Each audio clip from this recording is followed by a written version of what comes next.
Welcome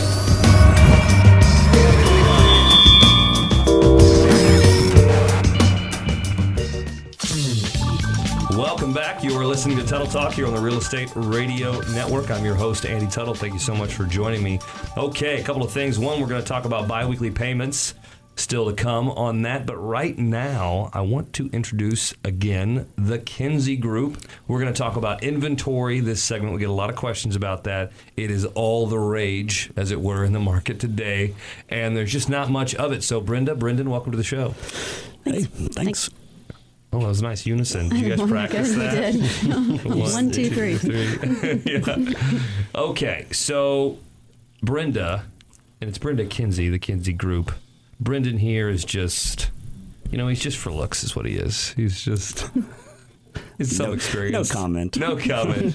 See how it feels, buddy.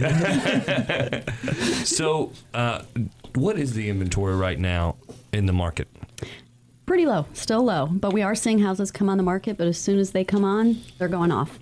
How quick, though? Like, really, realistically, I mean, some people have to they're going off, but sure, but it's not that quick. Well, we focus in the Collin County area primarily. We do cover most of the Dallas area, but Collin County, and it really depends on the price range. If you're under that sweet $250,000, you have a contract within a week. Yeah. If it's priced, If it's good. if it shows well and it's priced well. We had one we put on the market. Can't remember the exact list price of Terrace, but it was under $200,000 and had 2 offers within probably a week. Okay. Pretty close to that. And then we encouraged a backup offer on that one, and the agent didn't do it. I think agents are starting to get used to the backup offer thing. We hadn't done that for so many years.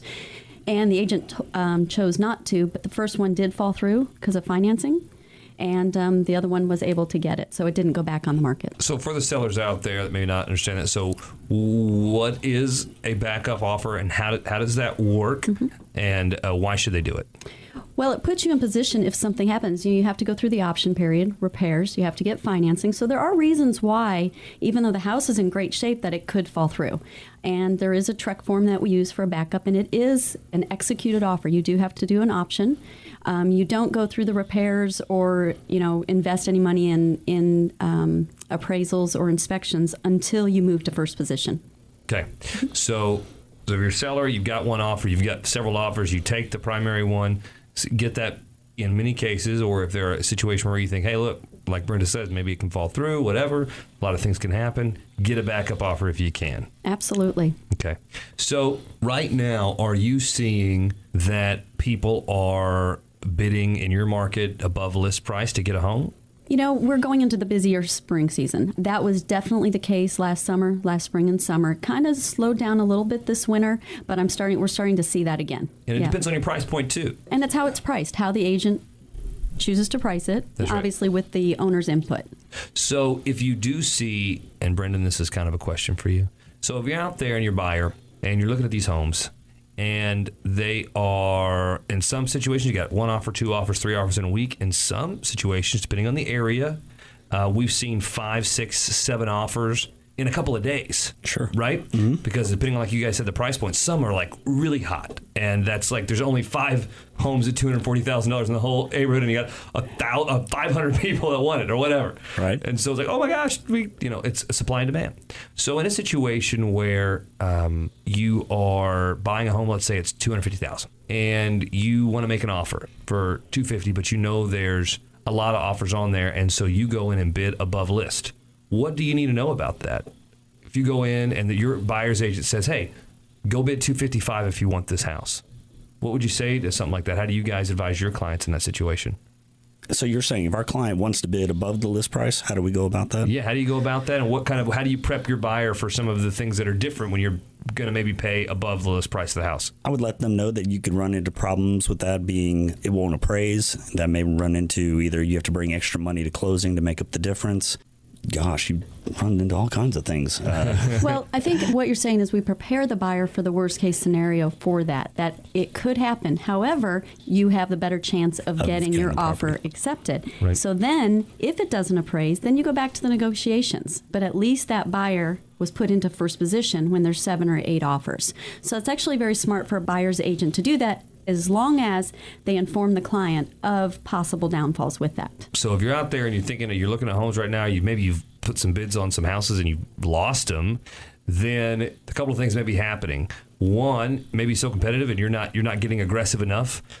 Two, when I say not aggressive, I mean maybe you're just think it's 2011 and you're bidding $20,000 under list price. Mm-hmm. It usually only takes a buyer once to lose the house that they want before they wake up and understand that we're not just being salespeople, that we truly know the market and what we're saying is true. But sometimes people just have to learn the hard way. When you said low inventory and there's so many buyers out there, we actually have a client right now that may be bidding against her mother. They're both looking. Her parents are looking for the same size house, same price range in the same area. Oh no! And it's a race. It's a race to find that house. Yeah. So when you're competing against your mom and dad, that tells you the market's pretty hot. That's pretty hot. Wow. Please tell us how that goes. Absolutely. Could we have a play-by-play of this? Change the names to protect the angry. Exactly. Some rough family dinners. Somebody gets cut out of the will. Yeah, how does that work? It's like, okay, fine, Mom, you win. I gave birth to you. I mean, what kind of leverage do you use? The will. I think the will's at the dinner table and right next to the contract. So what are y'all bidding? Okay, good. You're out. I have 4 children, so I think the mom should have the upper hand. I think so. Definitely should have the upper hand. Okay, so you're listening to Tuttle Talk here on the Real Estate Radio Network. We're talking to Brenda and Brendan of the Kinsey Group. Fantastic real estate team. They're over at Halo Group Realty, working the Collin County area mostly. You guys do take business and work business, but you work, like the back of your hand, Collin County area, and a lot of specific submarkets in that. I know Light Farms you're really excited about too, so we'll talk about that as well. But are you seeing now, I was talking about why you're losing bids, why buyers are losing bids out there. So sometimes you're still lowballing. Sometimes you're bidding right, but it's more aggressive than you think. And another is you may still be trying to ask for closing costs. And in many markets here in DFW, that's gone away. Brenda, are you seeing the same thing? We are, absolutely. But there's other things that you can do besides just price to win a bid. When I sit down with my sellers and we have multiple offers, it's not just price. It's the strength of the buyer. It's what the terms are, whether they want a 14-day option period, because that option period, they can back out for any reason. So we want to protect our sellers. So if we have someone that's willing to do a 7-day option, maybe a 14-day financing period versus a 21, so there's a lot that goes into looking at multiple offers. So let's go on that a little bit, because you may not know what we're talking about. So an option period, for those that don't know, what's an option period? It's your right to cancel for any reason. You drive by that day and you don't like the color of the sky. Right. You can cancel. You get your earnest money back, which is about 1% of the sales price. You do lose your option fee, which is between $100 and $200. Gotcha. So that, and then the financing period, which I'm sure you talk about as well, is how long a buyer has to get final loan approval. If they don't get final loan approval, they get the earnest money back as well. Right. So what she's saying is, hey, if you're out there and you're trying, you're not getting the house, gosh darn it, or you just really want to make sure you get it right the first time and you haven't found the house yet, shorter option period. If you want to get real aggressive and it's a competitive place, so typically the option period is 10 to 14 days. Go less. Be more aggressive. Financing options, sometimes 20 days plus. Go 10 to 15, right? Mm-hmm. Yep. So makes you look better, makes you look stronger, gets you that little bit of a leg up. This is advice from the pros, so take that advice from Brenda. Okay, so last thing. What did you say, Bob? So if you're going to go 10 to 15, shouldn't you have all your stuff, your finance stuff laid out first? Yes, very good segue. Yes, let's talk about this. And you need an amazing lender. Wow, but only if there was only an amazing lender out there. Who is it? Oh, yes. There is one. Is there one? I have a cape on right now. So that's a high five you heard, guys. Thank you. So subtlety, I'm not so good at. So I'll tell you, though, it's the truth, isn't it? Okay, so from a listing, because you're both sides, you guys do both sides. When you said get your stuff in advance, is a listing agent, how important really is a pre-approval? I personally, if I have any questions about it, I like to call the lender. Now, they're limited on what they can tell me, but sometimes you can really get a sense on their confidence level on that buyer. So I think that is extremely important. If they're asking for closing costs, they're only putting 3.5%, 5% down. Now, if a buyer is putting 20, 25%, 30% down, their strength is a little bit, they're pretty strong. So I think it's important as a listing agent to protect their seller and go ahead and make that call. The lender may not be real forthcoming with you, but you can get a sense of how confident they are. Guys, let's sum up this segment. Do not lowball. It's not 2011 or 12, not even 13. It's you cannot be bidding 10% under list, 20%. You can't even be bidding 5% under list. You need to be bidding at list, get competitive, bid over list in some cases. Get in there, be fast, be aggressive with it. Because remember, we're in the middle of that J curve, so the appreciation is still going up. So you're still in a really good spot, which is why this is happening. Second, if you really want to make sure you get the house, shorten your option period. Look at that. Talk to your realtor about that. Talk to your realtor about shortening the financing addendum, and talk about not paying closing costs. And then the last thing is, which I talk about every week now, get a solid actual pre-approval, not an internet lender pre-approval that doesn't mean anything. Because when that realtor, and we get calls all the time.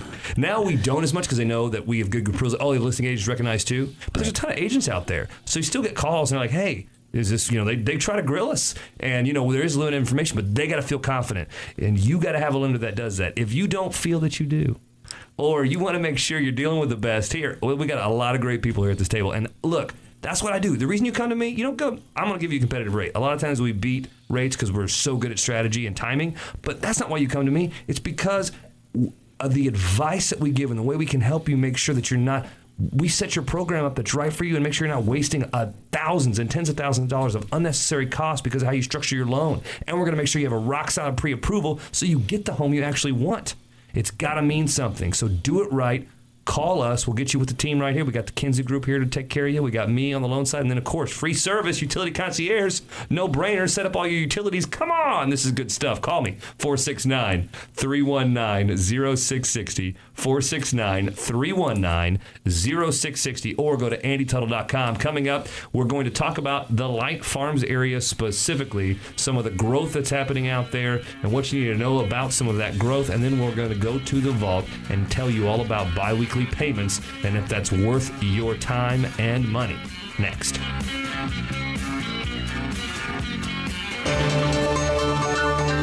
And we're back. Welcome back, Dallas. You are listening to Tuttle Talk here on the Real Estate Radio Network. Okay, two things we're going to talk about. First up, first at bat, biweekly payments. Guys, I'm going to make this short. Biweekly payments have been around for a long, long time. And when you close on your home, you probably got 400 pieces of mail asking you to do two things. One, sign up for Mortgage Life, right? Mortgage Credit Life. Right. Everyone here's bought homes. You got 400 of those. Mm-hmm. And then you got all kinds of stuff about biweekly payments, right? And get a security system. Which can be eliminated if you call utility concierge. I like that squeeze. Way to squeeze in that plug, buddy. Nice. So good work. Well played. Okay, so you should call utility concierge and get that done. But the thing about the biweekly payments, a couple of things you should know. Because people are like, man, I should do that. A good decision, and I want to pay off my mortgage. And hey, that can't be a good decision. However, you need to know a couple of things. One, with third-party companies, typically if the third-party company is trying to push that, they're going to cost a little bit more than if you use just the servicer who gets your note. So way servicing typically works, everybody sells your loan, your note. 99% of lenders sell your note to the secondary market and then buy back servicing rights. So even Wells Fargo will sell the loan on the secondary market, just buy back the paper, servicing rights, the right to service your loan. And they're a big servicer, so is Chase and Flagstar and some of these others. So they're going to be the least expensive if you want to do biweekly payments. But here's the thing, and this is my philosophy, so I just want to remind you of this. Why do you want to give all your money and throw it at the banks who want to prove they don't care about you and don't do it right? And they got all bailed out and still made huge errors, right, and just paid the government $300 million, $150 million. Oh, yeah, sorry about that.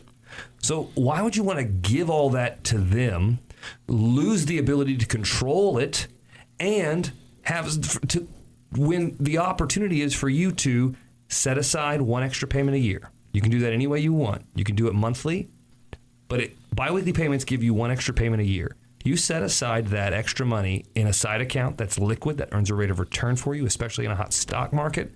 You can save up that money, and the numbers work, and I do this all the time, where typically if you were to pay biweekly payments, you'd pay off your loan about 8 years sooner, okay? If you do a 15 versus a 30 year, obviously you're paying it off 15 years sooner. But if you keep the money liquid and put the money that you would put in biweekly payments or put into a 15-year loan and invest it, typically, on average, you're going to pay off that loan 3 to 5 years sooner than you would the other two ways. And the whole time it's going to be liquid. So if a death in the family occurs, if you lose a job, if you run into somewhere where you need protection or a place where you need an opportunity, you can take advantage of it. Biweekly payments are good, but it's an old way of thinking, and it can cost you thousands and tens of thousands of dollars and put you in a lot of hurt. So that is my advice for you on that. So listen to that. Okay. That's great. Great information. Good. That is good. So do it. And call me if you have questions on that. Now let's get to the Light Farms topic with our good friends at the Kinsey Group here. Just a couple of questions on this, guys. We'll make this a short segment. Is that the Light Farms, what's going on there? What's all the rage about this area? Well, we love all of Collin County. We love all of the Dallas area. But Brenda and I are kind of partial to the Prosper Salina area because that's where we live. And Light Farms is a 1,000-acre new community, master planned community, located in the Prosper ISD, and it is blowing up. I mean, you have builders, Highland, American Legend, Darling, Dries, Shattuck Homes, priced from $240,000 on up to $600,000-$700,000. Amazing amenity center, excellent school district, walking trails, just high quality community. And I personally live there, and when I moved in, there was a total of 10 houses, and now there's 60, and that was probably just within, 3-4 months. Yeah. But some people are probably going to think, hey, well, that's way out in the middle of nowhere. Is it? I am literally probably 2 football fields away from the North Dallas Future Tollway, so on the extension. So no, it is very, very commutable. Easy to get to McKinney, easy to get to Denton. Frisco. Absolutely. Yeah. So it's got good. It's getting built out up there, so which means you're getting a deal. Typically, when you move the highway out, the values end up increasing. More employment's coming out there. You're next to a hotspot, easy ingress, egress. Yes. Yes. Well, any other reasons that people should be moving to this area and looking at Light Farms? Well, personally, I like the school districts in that area just because they're still smaller where they get the attention. We just transferred my son into the school district there, and it's high quality education. Like you said, you get more for your more square footage for your money. Okay, guys, you get more for your money. You got an area that is booming and starting on the rise. And I remember when Plano was like this decades ago. I remember when McKinney and Allen was like when Frisco was like this. This is the next that. So get in on the deal with all the fresh amenities, all the good build out, extra room. And this is a hole in the market. Inventory is lacking in this specific price point. So if you want to find that and you're tired of getting all these competitive bid wars, hey, Light Farms is something to consider. Would you agree? Absolutely, yes. Guys, if you want to know the experts in Light Farms, you're curious about anything up in Prosper, Salina, that Collin County area, call me, 469-319-0660. I will hook you up with the Kinsey Group. They're professionals. As you can tell, they're also hilarious and fun to work with. So you need that person in your corner. They will be that person in your corner. Call me, 469-319-0660. I'll get you connected. Hey, guys, that's it for this hour. All right. Thanks for having us. No problem. Thank you guys so much for coming. Remember, we'll have all this stuff on the Tuttle Group fan Facebook page. We'll get links for you to the Kinsey Group. Any listings that they have right now that are hot, we'll make sure we put that on the site. More connections for you with them. You can catch all past shows at andytuttle.com. And, of course, you need a mortgage. You want to look at restructuring your financing, doing that renovation or buying. Get pre-approved. Guys, say it with me. 1, 2, 3. Get pre-approved. Good Lord. Yes, do it. Call me, 469-319-0660. Love to say thanks to our guests. Of course, Gabe, thanks for being back with me, buddy. Our production director, Dan Bradford. And my show producer, Heather Mormon, Heather Mormon, and the entire family here at 660 AM The Answer. That's it. Tune in next week. We'll be back with you with more real estate and financial gloriousness. And thank you for listening to Tuttle Talk, where we're making financial intelligence a priority in the community. Have a great weekend. You've been listening to Tuttle Talk on 660 AM. You can reach Andy at 469-319-0660. That's 469-319-0660. Or email him at answers@andytuttle.com. Don't forget to become a fan of his show by going to facebook.com/Tuttle Group. You can also catch previous shows by going to andytuttle.com.